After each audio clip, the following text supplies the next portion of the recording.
What's up, guys? This is In the Corner with Destiny McCubbin, and I'm so excited. I've got none other than GianCarlo in the studio with me today, and we're going to be talking about everything VeChain, Powerslap, UFC.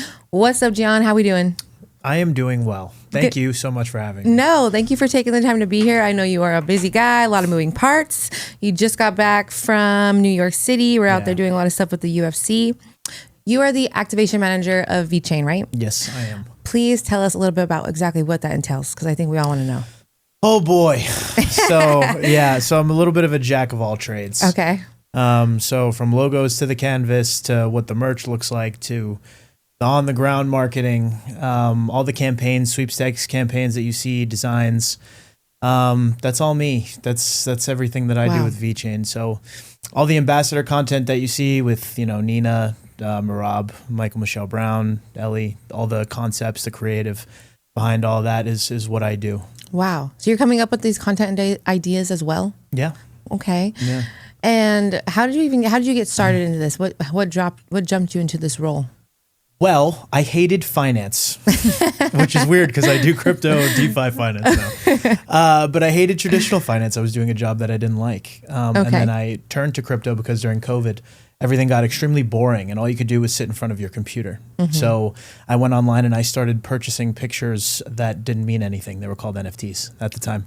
I was buying and selling and trading NFTs at the time while I was working in the financial space. Okay. Then after that, I got into what they call Web3 gaming, crypto video games, basically games to earn, right? So then I started creating videos and video content for that, and they started gaining pretty decent traction. I mean, I didn't blow up necessarily, but in that niche, in that space, I was doing pretty well. I was doing well for myself. And then I started working and doing marketing for crypto games. I did that for a couple of years. And then I went to a conference, a regular crypto conference. Mm-hmm. And I saw the UFC logo and I said, what is that? Like, why is the UFC here? And I've been watching MMA since I was 10. Okay. So I've always known what the UFC is, PFL, Bellator, all that. So I was like, but what do they have to do with crypto? They have nothing to do with crypto. So then I walk over and it was VeChain UFC. So I met somebody and we started talking and they told me a little bit about the partnership with VeChain and the UFC. So I started traveling to a lot of events. I started going UFC events, all of them, and I was going with VeChain. They were giving me tickets. I was creating content for them. And then those 2 or 3 years I was in the community go by, and the CEO, Sonny Liu, was asking one of my friends, AJ, he's a crypto influencer, and then he said, do you know anybody that really loves the UFC? I'm like, MMA, and he goes, actually, I do know that person. So he recommended me for the job because I think I tend to understand the audience and what they want to see. Absolutely. So he brought me on. What an incredible opportunity. Yeah, it was crazy. This was back in, we said like around COVID time? Yeah. So 2021, like we were coming off the tail end. I started in the VeChain community, just working on videos and stuff, and then I think I got hired 24. Right. Okay. So it's really just taken off in the fight industry. Yeah, pretty much. Yeah. Okay. Awesome. And you said that you also come up with the content. Where does that side come from? Oh my God, so Where do you many get ideas. Like that? The creativity for that. Yeah. I mean, well, it's interesting because when you're creating content for, I like to call them TKO because I do the UFC, I do WWE. I kind of I want to live in the fans' head of what they want to see. And at this current time, I think, in my opinion, Nina Drama has the best hold on content, UFC content. I think she does an amazing job. I've been following her since the Vine days, and I feel like she really understands how to move the needle. So I took a lot of inspiration from her. I take a lot of inspiration from random videos. There are these two twins that do content as well. These brothers, I think they're Australian. Okay. I watch them too. They're really good. But I was just a consumer of content, man. Like I've been watching all the UFC for short from when Nina first started outside of the UFC arena, the UFC Apex or the offices, just interviewing fighters on their way out to what it's become now. I took a lot of inspiration from their team. And then obviously me seeing what the UFC fan reacts to, what they reply to, what their engagement's like, seeing which character, I say characters, but which fighter's character they either hate or they love, and then I try to play into that. Right. Okay. And you, like you said, you've been watching the UFC since you were 10. I know that you have a little bit of, experience being in combat a little bit, right? Yeah, a little bit. Okay, so. Not that much. No, okay, so you were always kind of more just a fan. You didn't come up training or anything like that? Oh, no, I wanted to fight. Okay. So I started training my freshman year of college. Okay, that's a decent amount of time. My mom couldn't tell me what to do anymore. That part. Yeah, I was a hockey player, so I was always into physical sports. So you've been in a couple fights then on the ice, I'm sure. A few, yeah. And then I saw, I think it was Donald Cerrone versus someone, I forget, but it was very early, and I was like, that looks like fun. He like shin kicked him in the face. I was like, that looks like something I could get behind. Yeah. And then I asked my mother. I'm Italian household. You got to ask the parents to do things. Love that. We love that. If I could train this art form, and that got shot down so fast. But then I went to college. I was like, I'm going to do what I want. So I started training jujitsu. And then once you go to college and then you come out and you start doing a traditional job, you miss the freedom that you used to have when you were training martial arts and you were doing all that. So I was like, you know what? I'm bored. I want to take a fight. So I moved out to Vegas for literally at the time the sole purpose just to take a fight. Really? I wanted to train. And when here. was this? I fought August of last year and December of last year. Okay, so you were already in the VeChain world. Yeah. Okay. Well, yeah, I was in the world, and then I got the job shortly before my second fight in December. Okay. Yeah, Do you think that those two are coincided? I think it helps. Yeah. I think it definitely helps. Yeah. But I wanted to know how it was to take a fight. I took an MMA fight. I lost my first fight. Okay. And then I took a fight in karate combat. And I won that one. Nice. So I'm 1-1. I know the highs. I know the lows. Yes. Now I'm retired. That's all you need. That's all you need. I'm good. I love it though. I love it. I just don't have the time. I would love to fight again. I feel that. I feel like it's important though that you've experienced it. It probably helps you a lot in your day-to-day of work, Do you think that, working with do you think because of your experience it helps you kind of connect to the fighters a little bit more? 100%. Yeah. I understand what they're going. I think I'm a little bit too lenient sometimes because I do I understand what it takes, like the fight week, the night before, the night of, when you're in camp, what you want to do, what you don't want to do. Like I was doing camps not as a UFC fighter, and I was training 3 times a day. Like I wasn't in the UFC. Right. I didn't have media. I didn't have all these other obligations. Like I look at a guy like Merab. That guy is truly a machine. Oh my God, it's insane. Merab is truly a machine. Like 3 training sessions, 2-hour media is everything. I cannot believe all he does. I was doing 4 days. I would come home and I would be dead. There was no time for it. I was in bed. There was no time for anything. I give them it's a lot of respect. Absolutely. 100%. No, Merab, you've been doing a lot of work with Merab, like you said, right? Yeah. He's, what is this, the fourth title defense of the year? 4th or 5th. He's going for the record. Whatever the record is, he's going to beat it. Yeah, I'm excited. In a couple weeks. And I'm very excited for him too. It's history. You always love history. Absolutely. Definitely. So let's talk about Powerslap a little bit. Yeah, sure. Why did VeChain take on to Powerslap so much? What about it?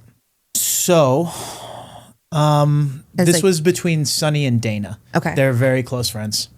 And I know Dana wanted to move to YouTube, and, Sonny wanted Dana to have more, not of a say in VeChain, but he wanted him to come on as an advisor and take an advisory position. So it's like, yeah, man, I believe you. I believe in you. I believe in what you're doing and what you're trying to accomplish, because at the end of the day, Dana and Sonny, they're businessmen, they're visionaries, they're entrepreneurs. They're trying to shape the world just in their own ways. So they kind of came together and figured out a deal where they could make that happen and bring Powerslap to YouTube, and VeChain being the title partner of that. Having Dana come on as an advisor for VeChain is amazing. Right. It's been great having him. So yeah, it was just, and overall it was a good deal for everybody. Good. Okay. And you were obviously with VeChain before this. Yeah. Okay. So when Powerslap came about, what were your thoughts? How did you look at it? Because you've been in the game. Fun. You've been in the game a long time, obviously. Yeah. Powerslap was a little, to everybody at first. So what were your thoughts on it? I said this was going to be interesting. Okay. I understood. I got to be honest. At first, watching Powerslap, you're like, "What is this?" Yeah. No, really, you're like, No. I mean, like somebody. I love fighting, and I love. There's an art in defending yourself. But absolutely, now there's also an art in defending yourself in Powerslap. but I didn't know, and I have to give. There really is. There is getting to know you guys. right? Like talking to Isaiah, middleweight champion, talking to you, having Ellie go through it. Right. You know, now that I've been through 2 camps now personally, and I've watched other people do their training camps. And there's a difference between people who take it seriously and people who do not. So much. I'm so glad you said that. 100%. Because there's people that train like a fight. Yeah. And it's a camp. People are surprised that I was like, no, Ellie trains like it's a fight. She As trained do like you know, and you should, because that's how you win, right? Well, I'm sorry, I'm not trying to go out there and get knocked out in front of everybody, and no, this is dangerous. This is, like, it's not a game. We can get knocked out up there. It's crazy. Absolutely. So I understood the precipice, the wow factor. Dana loves those holy shit moments, and I get it. Yeah, I love those moments too. Yeah, but it's a sport where it's hard to preach credibility when you have people who don't take it seriously. But when you have people who do take it seriously and they show up and they perform, then you're like, oh my God, you want to put yourself behind that person. Like, yes. Like even both of them, Brandon and Isaiah, they're both great. Oh yeah. Right. They both take the sport super seriously. Brandon's a great coach. Isaiah's a great champion, but those are 2 guys where you're like, okay, I respect this. You have people who don't really do that. That's a big problem. A lot of people think it's just slapping, even when I was in preparation, I know some people, weren't training, and I'm like, am I doing this wrong? Am I doing too much over here? Right. I'm over here killing myself, and then like people are doing nothing. But some people can just go up there and do nothing at the same time. Some people like go out there and they do well and they didn't put any type of work in. And I'm like, my mental wouldn't allow me, But that's performance anxiety. Yeah. That's like, I have that severely. If I know, like my first fight, I was like, oh, I could have done a little bit more. I could have whatever. You have that anxiety. It's like before you take a test when you're a kid. Yes. Did you study or enough? Not? Yeah. And I feel it's the same way with Powerslap. People will come to it eventually, I feel. And you're slowly starting to see it as well. The audience, the fans are growing more. Even fighters are getting more into it, I think. Where do you see it being at in the future? That's a great question. I'm hoping sold out arenas. I've been to a lot of, obviously I've been to every single one since we signed the partnership. So I'm hoping it leads to, I mean, we did one in New Orleans, I believe. Yep. There was one in New Orleans and the arena was packed. It sounded great. People were excited. I was at one in Abu Dhabi at the start of the year, and it was great. People seemed to enjoy it. Like, to me, Powerslap is an event that you have to see in person. Yes, so much so. Yes. If you watch it for the first time, you can digest that type of content on short forms. It's fantastic, right? It's the holy shit moment. If you're going to sit there and watch it on YouTube and you've never watched it before, you're kind of like, it's tough. It's tougher. Yeah. It's one of it's for me, it's like hockey. People are like, oh, hockey on TV, it's too much back and forth. You can't see anything. Good comparison. Yeah, right. It's like Powerslap. When you go in person, everybody, their tune changes. And that's how I feel. When I see Powerslap in person, I love it. So that's so real, because I hadn't seen it in person till after I competed. So I competed, and I loved it. Obviously, that's a different ball game. But then when I went to the Powerslap 15 or 13 or 14, when Ellie and 15, Powerslap 15 and Hollywood, that was game changing. Yeah. Oh my goodness. It's different being in the crowd. Seeing it in the crowd, I was like, I love this shit. I was like, I love this. The whole crowd's going wild. I'm like, yeah, I'm right there with you guys, Yeah. It's such a cool experience. I recommend it to anybody that hasn't done it, to get yourselves to a Powerslap event ASAP. How's it looking for 2026? I know they're saying there's going to be a lot of calendar events, right? Yes. Without giving away too much, Yes, there's going to be a lot of events. I think they're going to start a little bit later in the year. Okay. But I think that the actual events that they will be going to, not to give too much, but the events that they will be going to will be big events, big co-branding events. Okay. It's good stuff. Even though, TKO weekends have everything. I think, the UFC, WWE, they do, even though Powerslap's not technically a part of it, but it's all in the same weekend. Okay. And what they're doing this year, they're co-branding with different events as well as UFC, Powerslap. So I think it'll help a lot. Okay, awesome. And you think that they're going to be a lot out of the country? Kind of like UFC, traveling a lot? Yeah, I believe so. Okay. I believe they'll do out of the country. That's awesome. For sure. Awesome. 100%. I love it. Do you see that Powerslap going to a point where they let the females do the coaching?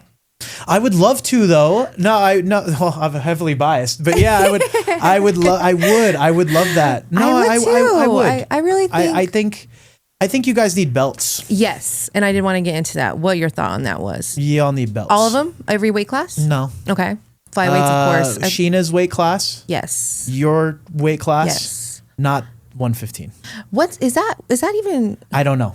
Who? I'm like, is that even a division? I know it is, but I don't think there's anybody. It in is, it. but it's. Yeah. I don't know. I got a girl got into the combine, and she'll be a strawweight because I'm like, I think you'll get in because I feel like they need strawweights, you know? No, so, 100%. yeah. And I think they do, but I think the most competition right now is at 125. It is. That's where even most the 35ers are trying to come down. It's just stacked. I know. It's stacked. I'm like, oh my God. But yeah, I mean, I think Sheena has a great stronghold at 135. That women's match was outstanding. Who's the woman she fought? I forget her. I honestly don't know. They were her both name, great. but she was great. Yeah, that was a banger. It was a banger. Great, like when you want to look at a good slap fight. Yes, that's the one. Like you go, that's a good one. Sheena's incredible. Like, Sheena's great. wow, my gosh, what a woman. She's got a lot of power. She's got a lot of power behind that slap. Right.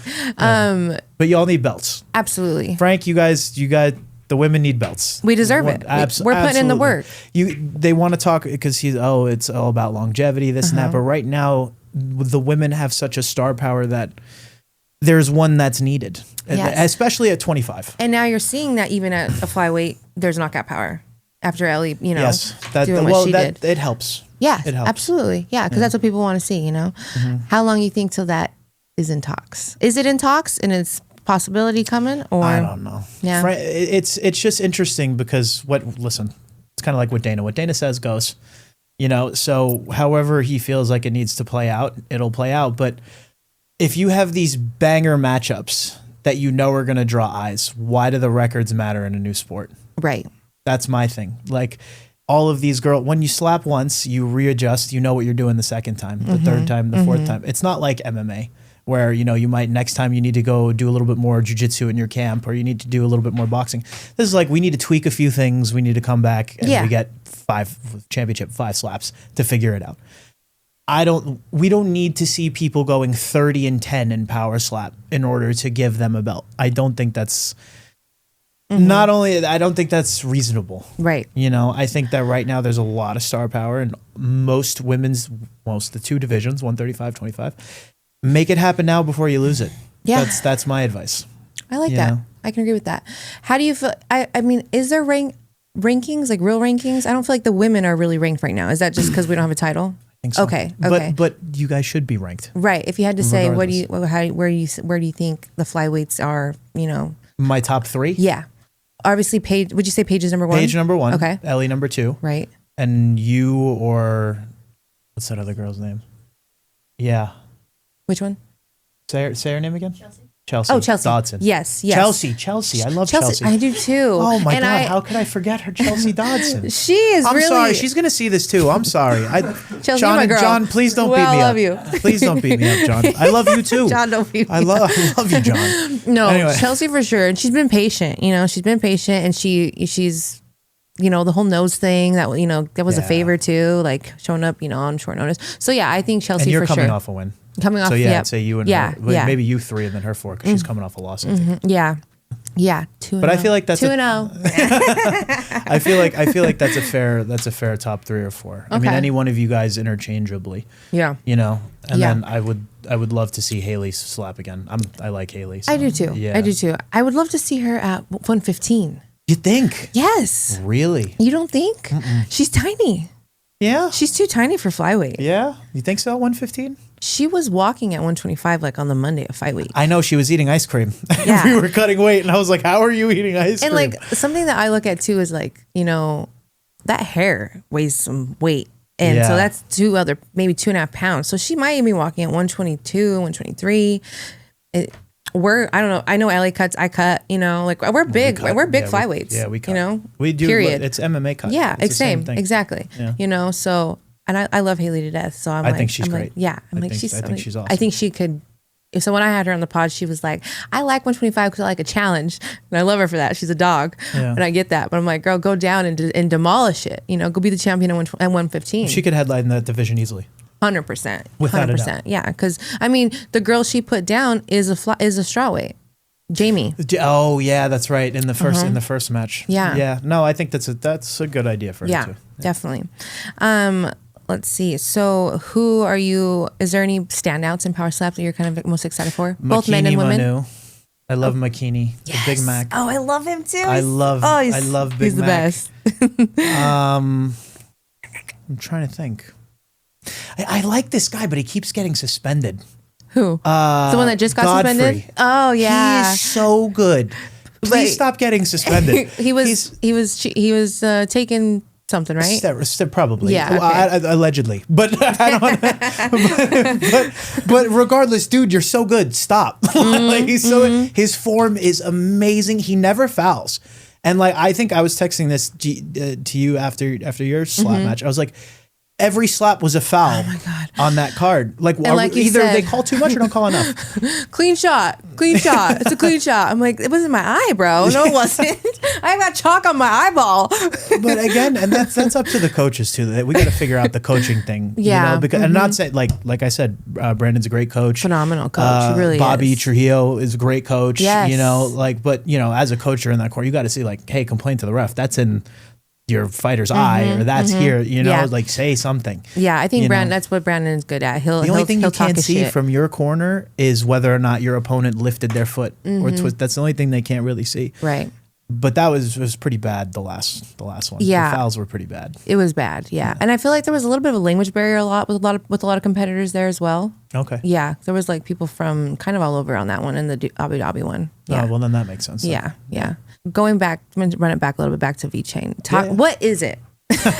What is it? You know, crypto is money. Crypto is money. Like, and so when these bonuses, they're getting paid in crypto sometimes. Yeah, I think we have a bonus that pays in VeChain. I think. Okay, yeah. So tell me exactly. Break it down for me. Listen, I'll say what VeChain does. Okay. VeChain. Okay. We're a layer 1 blockchain, and we reward people for doing good. Okay. That's literally one of the biggest pillars, at least that I'm trying to stress. We have a flagship product. It's called VWorld. It's a super app, right? Okay. It's like going to the Google Play Store. You download, you play a bunch of games, but you got to spend money in those games. Okay. VeChain is sustainable, utility, transactional, right? So our apps, you do everyday things. Like when you go to the grocery store and you buy healthy food, you take a picture of your receipt, you get rewarded. If you have an electric vehicle, you charge your vehicle, you could connect the VIN number, you get rewarded for using EV instead of gas. Wow. For you like coffee, right? These are non-sustainable, right? Yeah. If this was in a coffee mug and you take a picture of it instead of using a washable mug, you get rewarded for it. Okay. And it all comes from a prize pool. There's a massive prize pool that was put up, and that's pretty much how it works. But you use these apps and this technology that we have to reward yourself for things you're doing already. We even have an app that rewards you for picking up dog poop, because if you don't pick up your dog's poop, there's a bunch of, I don't know the scientific terms, but stuff that goes into the air that isn't good for the environment. So pick up your dog's poop. Yes, but please. It's things like that, right? Like that is what we're trying to showcase, is that we have a bunch of these applications that you're doing all of these things already in your daily life. Why not get rewarded for it? And then once you get rewarded, you can take that money, you could transfer it to a US dollar. You could keep it in VeChain and buy some of the stuff inside the ecosystem. Like we have something called VWin where you could stake your crypto, right? It's not gambling, but you put your crypto, your VeChain into this platform. And then depending on where you are in the leaderboard, you get rewarded for it with signed UFC merch or whatever the prize is for that month. Okay. So that's basically what VeChain is. Okay. There you guys have it. And you said you just launched this VWorld app, right? Yes, we did. And how's that going? And were you a big part of that? Not the development, but the promotion, yes. Yes, okay. But the developers are really great because I get insight to the apps first. Nice. So I get to see how they're being developed. Before they push to market, before we promote it on any UFC platforms. Like this past summer, we promoted an app called BYB. It's called Build Your Body. It's a workout app. I've seen this. Yes. Okay. Yeah. So because we did a big campaign for it with Nina and with Cheeto Vera. Okay. So we did nice campaigns for it. But that's an app where you work out and you earn our Better token. That's pretty much what it is. Okay. So that's what we do. So on the app, you said you have to pay money to do it, right? You don't got to pay anything. Oh, really? You literally just download the VWorld app, and then you sign in with your email. And then I don't even want to say the word wallet, but a wallet is created for you. Okay. That's in crypto terms. It's like fiat. It's just a place where your money is going to go. And then after that, you could do whatever you want with it. But you don't need to, in crypto, it gets very complex. Like sometimes you need to download an extension. There's a seed phrase. You got to remember 15 words. We cut all that out. See, I've experienced things like that before. We cut all of it out. You literally just download the app, you sign in with your Gmail, and it's created for you. You don't have to worry about it. I'm getting this app. I'm gonna start doing all the good things. All the good things. All the good things. I love it. Do you guys have any, events, expansions coming up in 2026? Is it going to be a big year for VeChain? Yeah, it's going to be a big year. We're definitely going to look to build off of 2025. We know the market conditions aren't great right now. But what we've been building on the ground when it comes to content, ambassador relations, how our apps are being built out and giving utility back to the fans. Basically, like putting the power in the fans' hands. 2026 is going to be a really big year for us for that, because I think we're going to be designing something that people are really going to appreciate. We have all these apps, they're great, but something specifically for the TKO fan base and the audience, that to me is going to be the biggest thing for us in 2026. That's awesome. I love it. I can see the passion that you have to give back to the fans. Yeah, well, I mean, they're the reason the fans keep us going. They support us, and especially the OG community members and VeChain who have been with VeChain, longer than me. I've only been here as an employee for 1.5 years, but a part of the community for 3 years. Okay. But there have been people who've been here for 5, 6, 7, who just want to see this thing work and to show people that VeChain is the L1, is the crypto that has actual utility behind us. We have applications, we have chipping technology, we have all of that stuff to be able to put that data on the blockchain safely, transparently, all of it. Mm-hmm. Okay. Would you say that's what motivates you the most in this role? Yeah. Yeah. Because the crypto space moves so fast, I could see the direct impact of my work, which is a lot different than other industries that I used to work in. Right. I get the feedback immediately. I love that.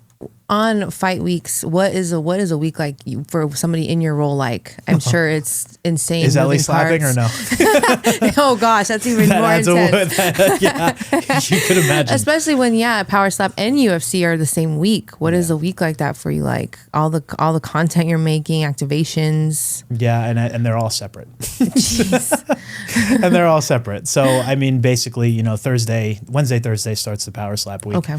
But we're already preparing for what we're going to do with the UFC like a week or two beforehand. Okay. So you're already kind of getting ready. You guys are already on top of the 323. Yeah. Well, to a degree. I'm trying something different for 323. So we'll be down to the wire. A live stream's coming. Oh. A fun live stream is coming. Okay. Yeah. We're going to do something that no other crypto company has done before when it comes to content and live streaming. Sick. Yeah. So I'm really excited about that. But yeah, we usually plan the UFC a few weeks in advance. Okay. Powerslap is a little bit more nimble, usually down to the wire, but it's nice because I'm with the UFC athletes. I'm close with some of them, but I'm not like I am with you guys. I can sit down. I could have the time to. Yeah. The UFC, it's a little bit different. It's a little bit more corporate. Okay. So Powerslap, we come up with the content ideas pretty much a couple weeks before, like a week or two before. Okay. And then I give it to the ambassadors. So Ellie's one, Michael Michelle Brown's another one. So I give it to them and I have them do their thing because I know what I want from a VeChain perspective, but at the end of the day, I don't want to take the paintbrush away from the artist. So just figure out how you need to make this yours, but just get my messaging across. Okay. So I figure that out, have them do that. And then once it comes down, we have a great videographer comes down, he sets up, and then usually, Wednesday we shoot weigh-in content. Thursday we shoot weigh-in content. Then Friday we shoot Powerslap and the UFC the same day because it's UFC weigh-ins. And then, dude, that's intense. It's really a lot. And then Saturday we shoot some more UFC, and then depending on Monday Night Raw or WWE pay-per-view, it's either Sunday or Monday. Jeez. So you're just constantly. It doesn't stop, man. It literally doesn't stop. But I'm blessed for it too. Right, a blessing. Yeah, something you probably prayed for at one point. I absolutely did, and every time I get frustrated with myself, I have to remind myself that. That's important. Yeah. It's important. Absolutely. Extremely. What is your personal mission within combat sports?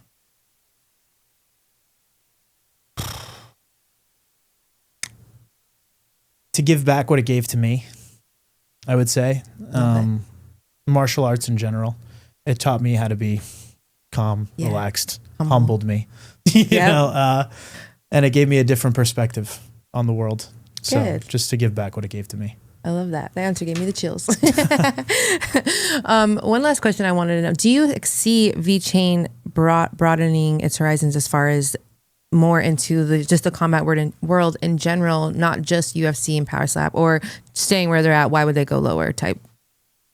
You know, PFL. That's a great question. Or regional even maybe. That is a great question. I'm going to say I don't know. Okay. I'm going to say for right now we're good. Yeah, absolutely. Yeah, you're already at the top, well, we of have course. The UFC, PBR, WWE. PBR. Okay. That's the bull riding. Bull riding. Yeah, okay. AAA wrestling. We have tennis, ATP Pro Tennis. Okay. Oh gosh, yeah, you guys are everywhere. Any football? No. No, okay. No. Will that happen? We're working on European football. Okay. But American football probably European not. Football, is that like football? Soccer. Yeah, okay. How we say. Yeah. I don't know. I'm not going to say no though. I'm not going to say no. There's organizations where if we align on something that helps, you know, VeChain and help push our product and our messaging, won't say no. But for right now, we're good. Okay. All right. I like it. One last question, actually. Yeah, I'd seen on your page and stuff, you know, you had said like this is a dream, something that someone said, you know, would be impossible. So what would you say to somebody who may have the same dreams as you coming up, you know, to be a content creator or working in space such as yourself? What's something you would tell them to, you know, kind of get going and motivate them a little bit? Just keep showing up. It sounds so stupid. No, it's just keep showing up, because there are days where you don't want to. There are days where I turn over and I'm just like, I'm good in bed for today. Like I don't need to get up and do all that. Like, no, yeah. And I mean, but fighters deal with that all the time, and that's what people don't realize. Right. And that's one of the things, I mean, I knew that, you know, from a perspective of, I played hockey, I played at a pretty high level. I was an athlete. I understand what it's like to succeed, fail, and all of that. But really it's just keep showing up, and they're going to keep slamming doors in your face. Doors will keep slamming eventually somebody's going to say yes. If you believe hard enough in what you are putting out you believe in your own capabilities, you'll be fine. Just keep showing up and don't whine and bitch. Life sucks. Just keep pushing. Period. There it is, guys. Thank you so much for being here with me today, Gian. I had a great time, and I feel like I got a lot of good insight. I can't wait for 2026 to see it all pop off. Please let everybody know where they can follow you, and give a shout out to your sponsors, your supporters, everybody that's working with you. Sure, but thank you for having me. This was great. Follow me at GianCarlo91_ on Instagram, and shout out VeChain. Download the VWorld app. Download the VWorld app, guys. I definitely am going to. Thank you so much for tuning in. This is In the Corner with Destiny McCubbin. Real fighters, real stories, real talk. We'll see you next round.